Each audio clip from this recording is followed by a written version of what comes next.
শিশুদের নৈতিক শিক্ষার ইসলামিক গল্প পর্ব ২ শিশুদের নৈতিকতা গঠনের জন্য ইসলামিক গল্প অত্যন্ত কার্যকর।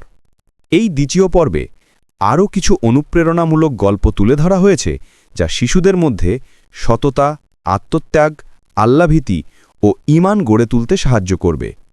দুই বন্ধুর ধনজন। দুই বন্ধু ছিল। মহান আল্লাহ তাদের একজনকে দান করেছিলেন ২টি আমুর বাগান এবং সে দুটিকে তিনি খেজুর বৃক্ষ দ্বারা পরিবেষ্টিত করেছিলেন, আর এই দুইয়ের মধ্যবর্তী স্থানকে করেছিলেন শস্যক্ষেত্র।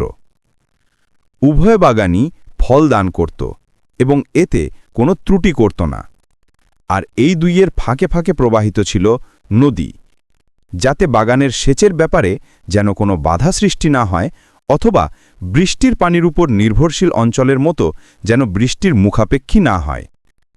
সেই বাগানের ফল সম্পদের দরুন তার প্রচুর ধনসম্পদ ছিল। অতঃপর একদিন কথা প্রসঙ্গে সে তার বন্ধুকে গর্বের সাথে বলল, ধনসম্পদে তোমার তুলনায় আমি শ্রেষ্ঠ এবং জনবলে তোমার তুলনায় আমি বেশি শক্তিশালী। আমার অনেক মাল সম্পদ, আমার অনেক সন্তান সন্ততি ও ভৃত্য চাকর। সেই ব্যক্তি কেবল অহংকার ও দাম্ভিকতাতেই পতিত ছিল না, বরং তার উন্মত্ততা ও ভবিষ্যতের সৌন্দর্যময় ও দীর্ঘ আশা আকাঙ্ক্ষা তাকে আল্লাহর পাকড়াও ও কুকর্মের প্রতিফল পাবার ব্যাপারে একেবারে উদাসীন করে রেখেছিল। এমনকি সে কিয়ামতকেও অস্বীকার করল এবং বড়ই ধৃষ্টতা প্রদর্শন করে বলল, আমি মনে করি না যে আমার এ বাগান কখনো ধ্বংস হয়ে যাবে। আমি মনে করি না যে কিয়ামত প্রতিষ্ঠিত হবে, আর আমি যদি আমার প্রতিপালকের নিকট ফিরেও যাই তাহলে আমি অবশ্যই এটা অপেক্ষা উৎকৃষ্ট স্থান পাব। তার মানে কিয়ামত যদি সংঘটিতও হয় তবে সেখানেও আমার ভাগ্যে জুটবে উত্তম পরিণাম। আসলে যারা কুফরি ও অবাধ্যতার সীমা অতিক্রম করে সে মাতালের মতো এই ধরনের অহংকারমূলক দাবি করে থাকে। যাই হোক, উত্তরে তাকে তার বন্ধু বলল, তুমি কি তাকে অস্বীকার করছ যিনি তোমাকে সৃষ্টি করেছেন মাটি হতে ও পরে বীর্য হতে এবং তারপর পূর্ণাঙ্গ করেছেন মানুষ আকৃতিতে? সৃষ্টিকর্তার প্রতি এমন অবিশ্বাস ও অস্বীকার কোনো মতেই সঠিক নয়। কিন্তু আমি বলি, তিনি আল্লাহই আমার প্রতিপালক এবং আমি কাউকেও আমার প্রতিপালকের সাথে শরিক করি না। অতঃপর আল্লাহর নিয়ামতের কৃতজ্ঞতা জ্ঞাপন করার পদ্ধতি জানিয়ে দেওয়ার জন্য তাকে বলল যে বাগানে প্রবেশ করার সময় অবাধ্যতা ও অহংকার প্রদর্শন না করে আল্লাহর ইচ্ছা শক্তির কথা স্মরণ করা ভালো হতো। সুতরাং সে বলল, তুমি যখন ধনে ও সন্তানে তোমার তুলনায় আমাকে কম দেখলে তখন তোমার বাগানে প্রবেশ করে তুমি কেন বললে না, আল্লাহ যা চেয়েছেন তাই হয়েছে, আল্লাহর সাহায্য ব্যতীত কোনো শক্তি নেই, তুমি আমাকে তুচ্ছ করছ? সম্ভবত আমার প্রতিপালক আমাকে তোমার বাগান অপেক্ষা উৎকৃষ্টতর কিছু দেবেন এবং তোমার বাগানে আকাশ হতে আগুন বর্ষণ করবেন, যার ফলে তা মসৃণ ময়দানে পরিণত হবে, অথবা ওর পানি জমিনের অতল তলে চলে যাবে এবং তুমি কখনো ওকে ফিরিয়ে আনতে পারবে না। হলোও তাই। তার অবিশ্বাস, অস্বীকার ও অহংকারের প্রতিফল দুনিয়াতেই পেয়ে গেল। সুতরাং তার বাগানের ফল সম্পদ বিপর্যয় দ্বারা পরিবেষ্টিত হয়ে গেল এবং সে তাতে যা ব্যয় করেছিল তার জন্য হাত কচলিয়ে আক্ষেপ করতে লাগল। যখন তা মাচানসহ পড়ে গেল সে বলতে লাগল, হায়, আমি যদি কাউকেও আমার প্রতিপালকের শরিক না করতাম। তখন আল্লাহ ব্যতীত তাকে সাহায্য করার কোনো লোকজন ছিল না এবং সে নিজেও প্রতিকারে সমর্থ হল না, আর এই ক্ষেত্রে সাহায্য করবার অধিকার সত্য আল্লাহরই। পুরস্কার দানে ও পরিণাম নির্ধারণে তিনিই শ্রেষ্ঠ। দুই বন্ধুর ধনজন। সারাংশ: এক বন্ধু আল্লাহর দেওয়া বাগান ও সম্পদে গর্ব করে, কিয়ামত অস্বীকার করে। অপর বন্ধু তাকে আল্লাহর স্মরণ ও কৃতজ্ঞতা শেখায়। শেষে অহংকারী বন্ধুর বাগান ধ্বংস হয়ে যায়। শিক্ষণীয় বার্তা: অহংকার ও কুফর আল্লাহর গাজব ডেকে আনে, কৃতজ্ঞতা ও ঈমানই রক্ষা করে। প্রশ্নোত্তর: অহংকারী ব্যক্তি কিভাবে আল্লাহকে অস্বীকার করেছিল? তার বন্ধুটি তাকে কি উপদেশ দিয়েছিল? উত্তর লিখুন কমেন্ট বক্সে। অকৃতজ্ঞতার প্রতিফল।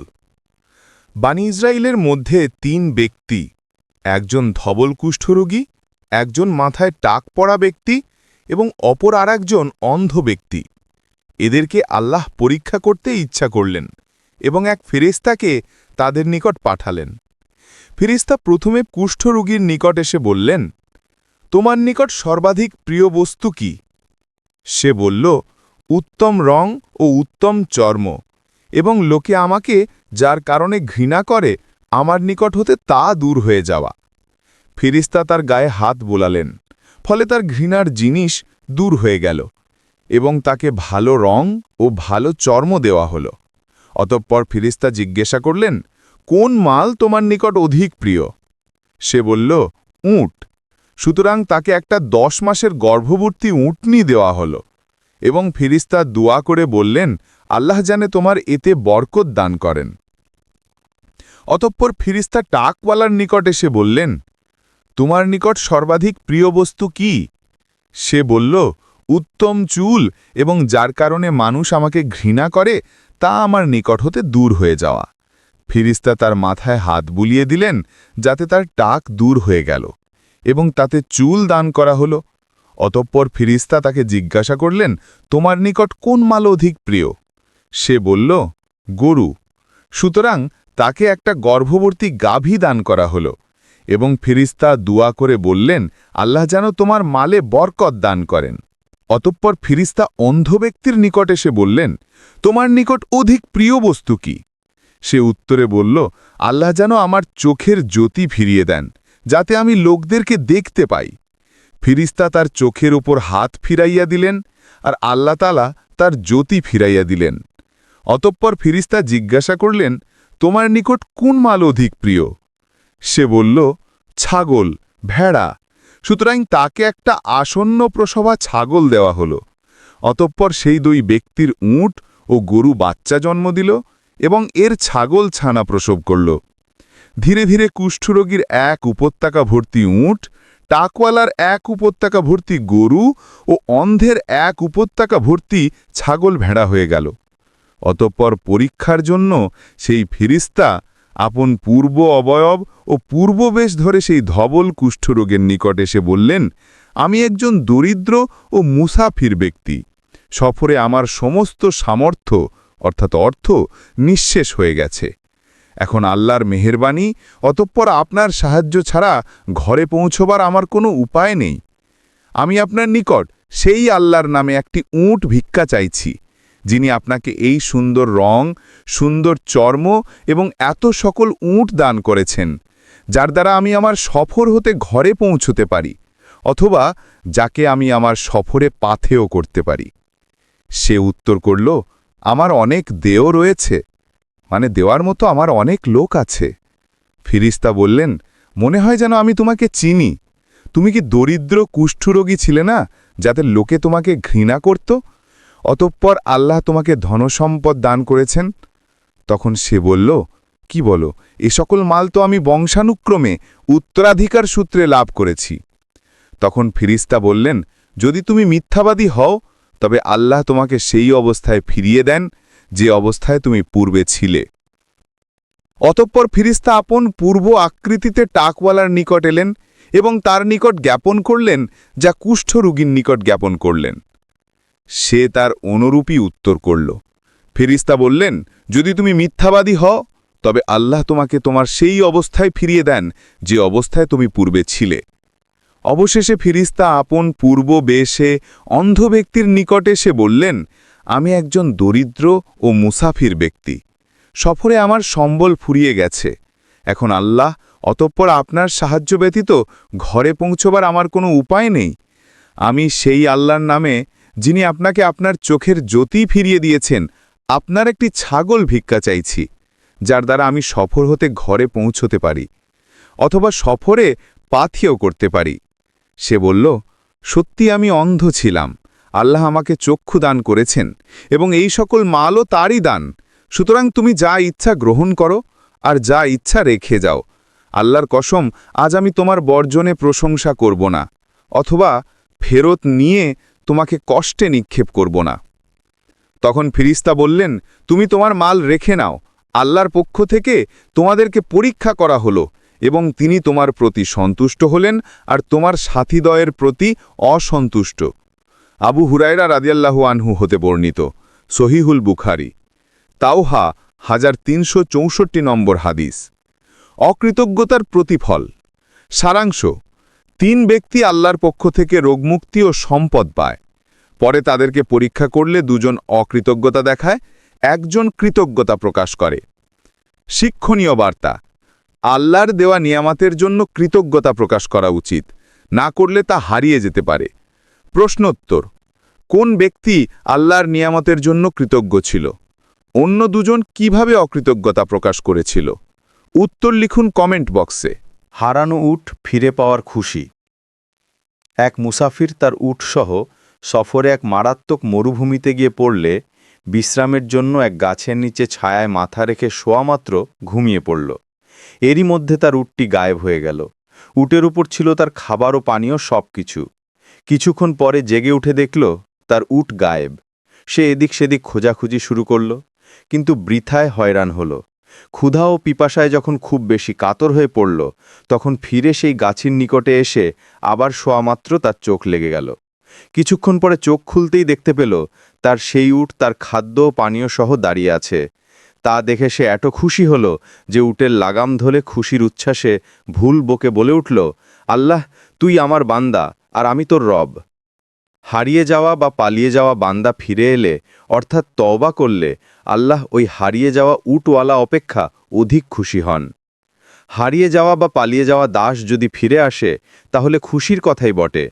মহান আল্লাহর তাতে যদিও কোনো লাভ বা উপকার নেই, তবুও তিনি তার ইবাদত ও আনুগত্যে খুশি হন। তওবার ফলে তিনি এত খুশি হন যে তার উদাহরণ এটাই। হারানো উট ফিরে পাওয়ার খুশি। সারাংশ: এক মুসাফির মরুভূমিতে তার উট হারিয়ে ফেলে, পরে ফিরে পেয়ে এত খুশি হয় যে ভুল করে আল্লাহকে বান্দা বলে বসে। শিক্ষণীয় বার্তা: আল্লাহ তাআলা তার বান্দার তওবায় এত খুশি হন যা মানুষের সীমাহীন আনন্দের চেয়েও বেশি। প্রশ্নোত্তর: মুসাফির কি হারিয়েছিল ও কিভাবে তা ফিরে পেল? এই গল্পে আল্লাহর খুশির উদাহরণ কিভাবে দেয়া হয়েছে? উত্তর লিখুন কমেন্ট বক্সে। সৎ কাজে প্রতিযোগিতা। একদা মুহাজিরিনদের একটি গরিবের দল আল্লাহর নবী সাল্লাল্লাহু আলাইহি ওয়াসাল্লামের কাছে নিবেদন করে বলল, ধনীরা বেহেশতের সমস্ত উঁচু উঁচু মর্যাদা ও স্থায়ী সম্পদের মালিক হয়ে গেল, কারণ তারা সলাত নামাজ পড়ে যেমন আমরা পড়ি, সিয়াম রোজা রাখে যেমন আমরা রাখি, কিন্তু তারা দান করে আমরা করতে পারি না, দাসমুক্ত করে আমরা করতে পারি না। এখন তাদের সমান সওয়াব লাভের কৌশল আমাদেরকে বলে দিন।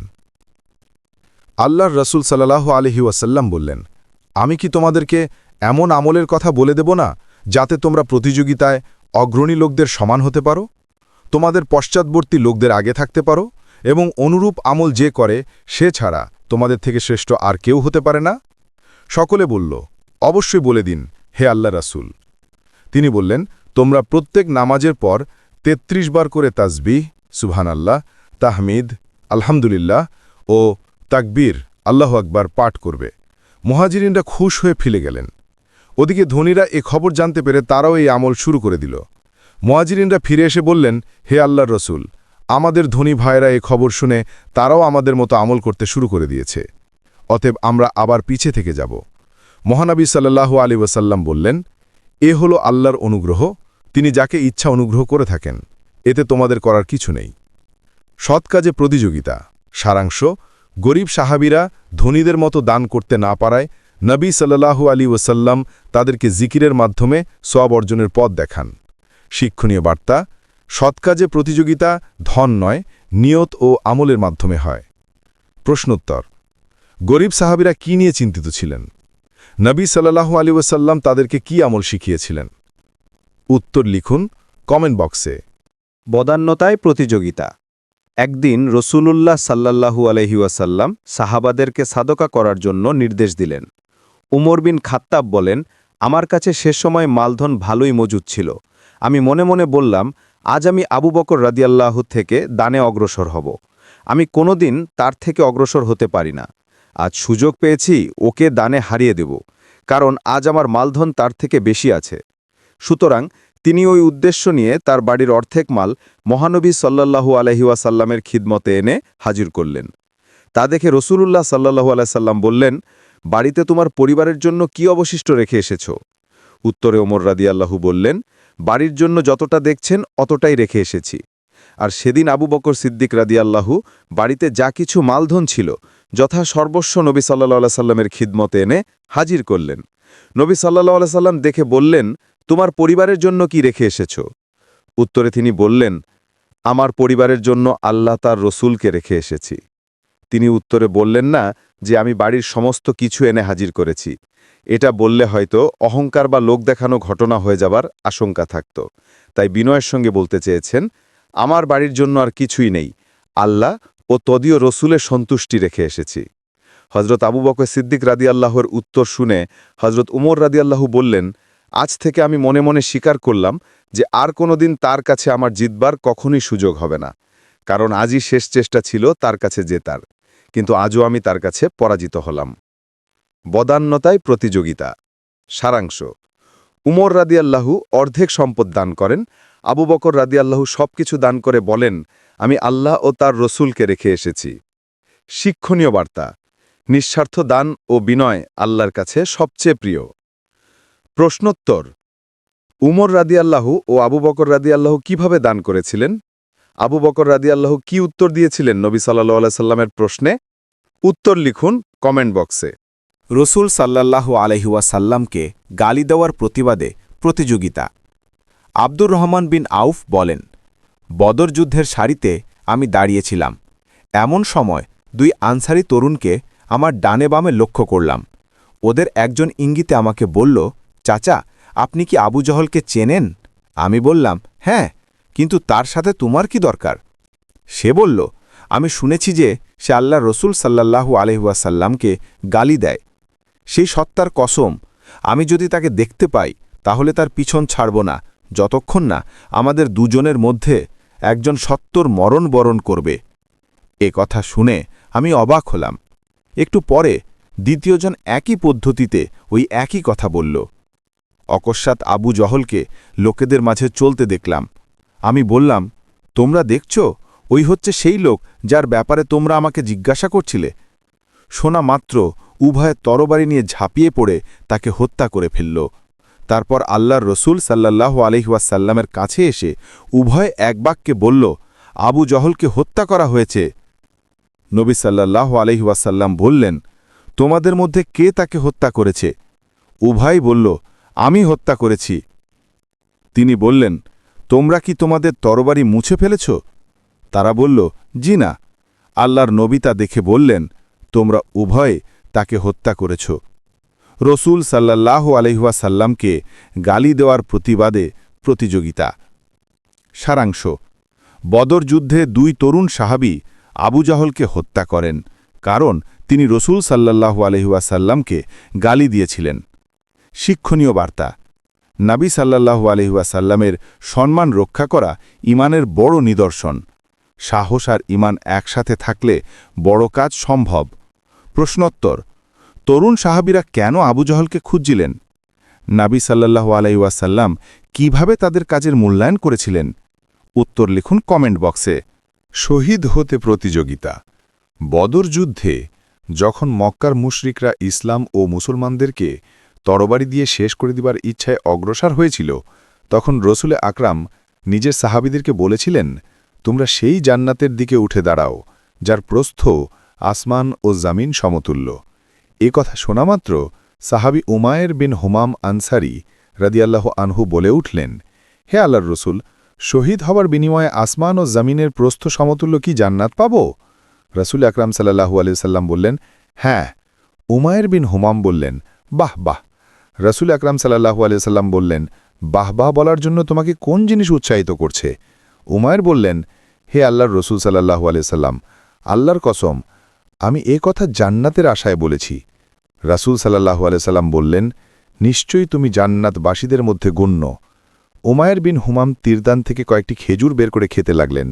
অতঃপর শহীদ হওয়ার অদম্য ইচ্ছায় বলতে লাগলেন, আমি যদি এই খেজুরগুলি খাওয়া পর্যন্ত জীবিত থাকি তাহলে তো জীবন লম্বা হয়ে যাবে। সুতরাং তিনি সমস্ত খেজুর ছুঁড়ে ফেলে দিলেন এবং ময়দানে অগ্রসর হলেন, পালোয়ানের মতো বীর বিক্রমে লড়াই করে শহীদ হয়ে গেলেন।